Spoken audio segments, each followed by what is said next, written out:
E ao mesmo tempo em que o general Heleno está prestando depoimento à CPMI, a gente está acompanhando também no plenário virtual do Supremo Tribunal Federal penas para mais 5 réus que estão sendo condenados pelos atos do 8 de janeiro. Então a gente está de olho nas duas questões que acabam se correlacionando.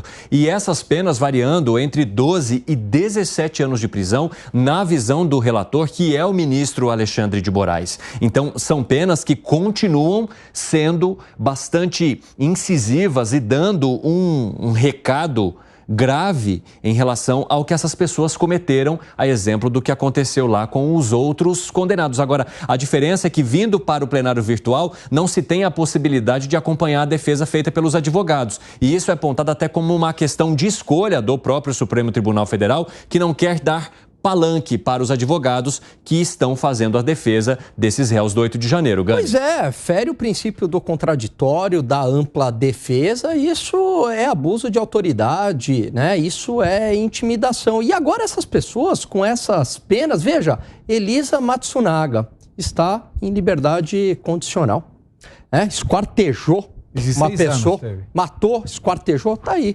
dirigindo Uber. A gente tem o caso do Nardoni também, regime semiaberto, jogou a filha pela janela. A gente tem o André do Rap, né?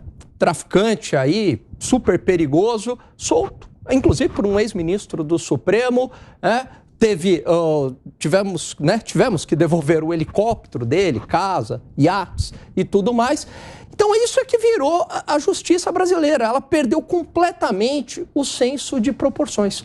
Um ato de vandalismo, 17 anos de cadeia. Não estou falando que não tinham que ser condenados, não. Essas pessoas devem pagar pelo dano que elas cometeram, mas devem pagar de acordo com o dano. E não extrapolado, 17 anos. Não tem mais senso de proporção, Evandro. Bom, o general Heleno está sendo questionado justamente de como se chegou ao dia 8 de janeiro, embora ele tenha deixado claro ali que ele fez a transição para o que era o GSG Dias e que não tem nada a ver com aquela data. Ao mesmo tempo em que as pessoas que participaram desses atos estão recebendo aí as indicações de condenação, no caso, pelo relator ministro Alexandre de Moraes. E, Fábio Piperno, a maioria dessas pessoas tem sido condenada por 5 crimes, da mesma forma que foram os 3 primeiros julgados naquele dia, então, em que se começou esse julgamento pelo 8 de janeiro. É sempre importante fazer esse registro.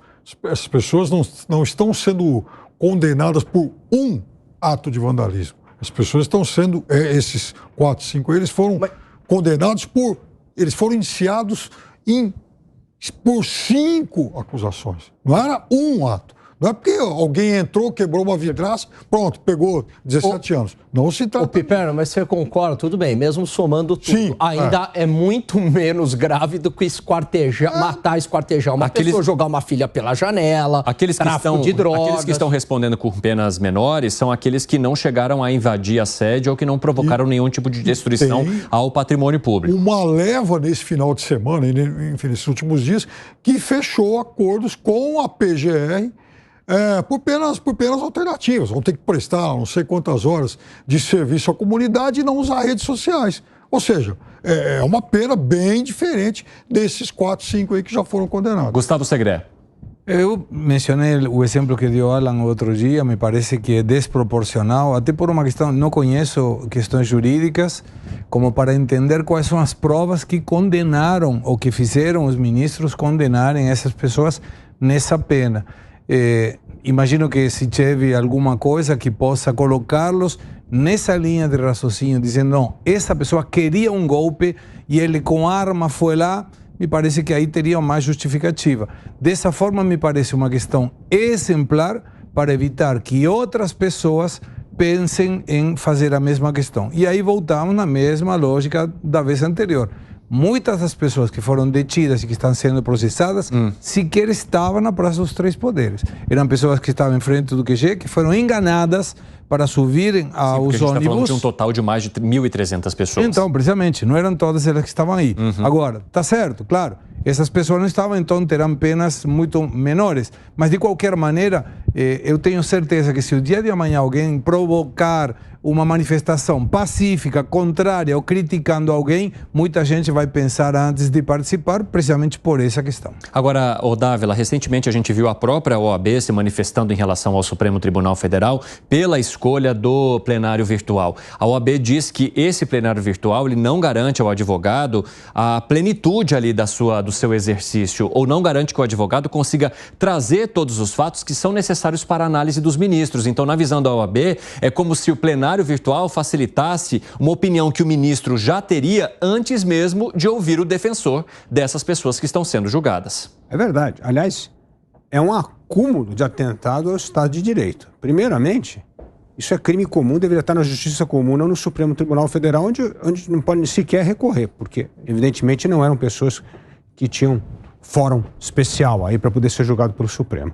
Segunda coisa, que esse tipo de julgamento tira total, como bem disse o Alan Gani aqui, a liberdade absoluta de defesa que o réu tem. Terceiro, onde é que está a individualização da culpa? Onde é que está para dizer que cada um tem culpa nisso aqui? E quarto, como bem disse o Segré, é uma decisão simplesmente para dar uma lição de moral, porque todos eles estão enquadrados em golpe contra o Estado de Direito, o Estado Democrático. Isso é um absurdo, gente. Não dá para generalizar uma coisa muito séria. Isso é algo fundamental. Nós estamos caçando a liberdade de uma pessoa, encarcelá-la por 17 anos, porque todas, não importa se foi condenada de 12 a 17 anos, estão enquadradas justamente nesse atentado contra a democracia, o Estado de Direito. São 2 dos 5 crimes lá. Isso não pode ser feito de baseada, sem individualizar as penas, sem mostrar qual que é o papel real de cada um. Porque senão, é como você mesmo está mencionando aqui, mas ninguém quer fazer manifestação, quem é que vai para a rua? Ah, não, qualquer rua vai ser... isso aqui é um atentado contra a ordem democrática. Como? Passeata agora é atentado contra a ordem democrática? Porque todo mundo agora está com medo. Então, é uma forma de caçar parte da liberdade de expressão, da liberdade de opinião e do debate de ideias. Não pode transformar tudo em golpismo. Da mesma forma que a gente estava discutindo aqui, que não pode, tudo é culpa de 1964. Hoje a gente tem maturidade histórica para colocar as coisas no seu real contexto, ou então tudo nós vamos fazer um caça às bruxas aqui, que vai destruir um dos pilares fundamentais da democracia, que é a liberdade de expressão, que é a liberdade de opinião e de ideias. Fala, Segré. Algum tempo atrás eu escrevi uma matéria que se chamava Montesquieu contra Max Weber. Era a divisão dos 3 poderes contra a teoria da dominação. Max Weber escreveu lá por finais de 1800 uma teoria de como uma civilização, uma população pode ser colocada dentro dessa teoria da dominação. Não dá tempo de explicar, mas eu convido a nossa curiosa audiência a que busque o que era a teoria da dominação. E você vai ver muitos rasgos muito parecidos do que está acontecendo com esse julgamento. Piperno, eu vi que durante a fala aqui do Dávila você teve algumas reações. Por quê? Porque são coisas, enfim, distintas. Eu concordo, eu não gosto dessa questão do plenário virtual. Então, eu acho, sim, que isso restringe a defesa. É importante que o advogado esteja lá para argumentar, que todo mundo veja e saiba qual é a argumentação dele em defesa, né, do seu cliente. Eu acho que isso é fundamental. Quanto à individualização, né, desses julgamentos, veja, a gente viu os primeiros individualizados e, em relação a esses primeiros que foram condenados na semana retrasada, tem réu confesso, sim, gente que está lá quebrando, liga lá para a mulher, tem vídeo disso, né? Porque não bastava estar lá dentro aprontando, ainda tinha que divulgar, ainda tinha que dar, enfim, publicidade isso aí. Ligava lá para a mulher e falava, olha, eu estou aqui e a gente vai quebrar tudo e tal, a terra vai tremer e vamos esperar os militares aqui. O sujeito está lá falando. Então, eu acho que é muito difícil isentar de culpa alguém que faça isso. Agora, insisto nisso, quer dizer, pelo menos uns 80% desses acusados estão aí fechando acordos com a PGR, por penas alternativas.